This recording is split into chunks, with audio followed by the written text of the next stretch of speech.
వినాయక చవితి వచ్చేస్తుంది. 10 రోజుల పాటు సాగే ఈ పండుగను దేశవ్యాప్తంగా అంగరంగ వైభవంగా జరుపుకుంటాం. ఈ ఏడాది ఆగస్టు 27వ తేదీ బుధవారం రోజున ఈ గణేష్ చతుర్థిని ఘనంగా జరుపుకోనున్నాం. గణేశుడు హిందూ మతంలో అత్యంత పూజనీయమైన దేవతలలో ఒకరు. ఏ దేవుడి పూజ చేయాలన్నా ముందుగా ఆ గణపయ్యను పూజించాల్సిందే. అలా ముందుగా ఆయనను పూజిస్తే మిగతా పనులు ఎలాంటి ఆటంకాలు లేకుండా జరుగుతాయని నమ్ముతారు. కేవలం పూజలు మాత్రమే కాదు, ఏ శుభకార్యం పనులు మొదలు పెట్టాలన్నా ఆయన పూజతోనే మొదలవుతాయి. ఇక వినాయక చవితికి ప్రతి ఒక్కరూ ఆ బొజ్జగణపయ్యను తమ ఇంటికి తెచ్చుకొని పూజలు చేస్తారు. మరి ఈ వినాయకుని విగ్రహం తొండం ఏ వైపు తిరిగి ఉండాలి అనే విషయం మీకు తెలుసా? దీని గురించి తెలుసుకుందాం. గణేశుని తొండం ఎందుకు ముఖ్యమైనది? గణేశుని తొండానికి చాలా ప్రాముఖ్యత ఉంది. ఇది విశ్వం ప్రాథమిక ధ్వని అయిన పవిత్ర ధ్వని ఓంలోని ఒక భాగాన్ని సూచిస్తుందని నమ్ముతారు. స్వామివారి తొండం కదలిక మన జీవితంలోని సవాళ్లను అధిగమించడానికి అవసరమైన 2 లక్షణాలైన అనుకూలత, తెలివితేటలను ప్రతిబింబిస్తాయి. గణేశుని తొండం తరచుగా ఒక గిన్నెలోని తీపి పదార్థాల వైపు చూస్తున్నట్లుగా ఉంటుంది. ఇది ఆహారం పట్ల ఆయనకున్న ప్రేమను సూచిస్తుంది. ఆధ్యాత్మికంగా ఇది సమృద్ధి, శ్రేయస్సును సూచిస్తుంది. గణేశుని విగ్రహంలోని తొండం ఆహారం వైపు తిరిగి ఉంటే ఆ ఇంట్లో ఎప్పుడూ ఆహారం అయిపోదని సూచిస్తుంది. ఆయన తొండం అడ్డంకులను తొలగించే సాధనంగా కూడా సూచిస్తారు. ఇది పురోగతి, విజయం, పరివర్తనకు శక్తివంతమైన చిహ్నంగా మారుతుంది. గణేశుని తొండం 3 దిశలు.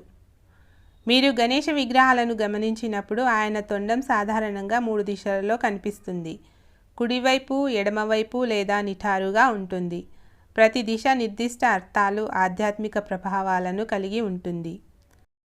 కుడివైపు తిరిగిన తొండంతో గణేశుడు. కుడివైపుకు తిరిగిన తొండంతో ఉన్న గణేశ విగ్రహాన్ని దక్షిణమూర్తి అని పిలుస్తారు. ఈ రూపాలు అత్యంత శక్తివంతమైనవి.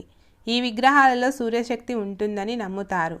ఇది పింగళ నాడి లేదా సూర్య ఛానల్తో సంబంధం కలిగి ఉంటుంది. ఇది పురుష శక్తి, క్రమశిక్షణ, తీవ్రమైన శక్తిని సూచిస్తుంది. కుడివైపు యమలోకం దిశతో సంబంధం కలిగి ఉంటుంది. ఈ రూపంలో గణపయ్యను పూజించేటప్పుడు ప్రార్థనలో లేదా నైవేద్యాలలో ఏదైనా తప్పు జరిగితే అనుకోని పరిణామాలు ఉండవచ్చు, కాబట్టి పొరపాట్లు చేయకూడదు. ఈ రూపం శక్తివంతమైన శక్తి కారణంగా ఇటువంటి విగ్రహాలు ఇళ్ల కంటే దేవాలయాలలో ఎక్కువగా కనిపిస్తాయి. అయితే సరిగ్గా పూజించినప్పుడు ఈ గణేశుడు వేగవంతమైన మరియు శక్తివంతమైన ఫలితాలను ఇవ్వగలడు. అందుకే ఆయనను తరచుగా కోరికలు, విజయాన్ని ప్రసాదించే సిద్ధి వినాయకుడు అని పిలుస్తారు. మరణచక్రం నుండి విముక్తి పొందడానికి కూడా ఆయన మార్గనిర్దేశం చేస్తారని నమ్ముతారు. ఎడమవైపు తిరిగిన తొండంతో గణేశుడు. ఇంటి పూజ కోసం ఎడమవైపుకు తిరిగిన తొండంతో గణేశుడిని ఎంచుకోవాలి. వామముఖి గణేశుడు అనే పిలువబడే ఈ రూపం చంద్రశక్తిని కలిగి ఉంటుంది. ఇది ప్రశాంతత, శాంతి, సౌమ్యతతో సంబంధం కలిగి ఉంటుంది. ఈ రూపం ఇంట్లోకి విశ్రాంతి, శ్రేయస్సు, సామరస్యాన్ని తెస్తుంది.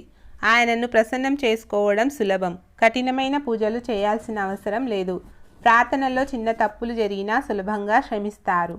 ఇది రోజువారీ గృహపూజకు ఈ రూపాన్ని సరైనదిగా చేస్తుంది. అందులోనూ గణేశుని తొండం చేతిలోని లడ్డు వైపు తిరిగి ఉంటే మరింత మంచిది. ఇటువంటి విగ్రహాన్ని మీ ఇంట్లో ఉంచడం వల్ల సంపద, అదృష్టం, సానుకూల శక్తిని ఆకర్షిస్తుందని, అదే సమయంలో వాస్తు సంబంధిత సమస్యలను పరిష్కరించడంలో సహాయపడుతుందని చెబుతారు. నేరుగా ఉన్న తొండంతో గణేశుడు.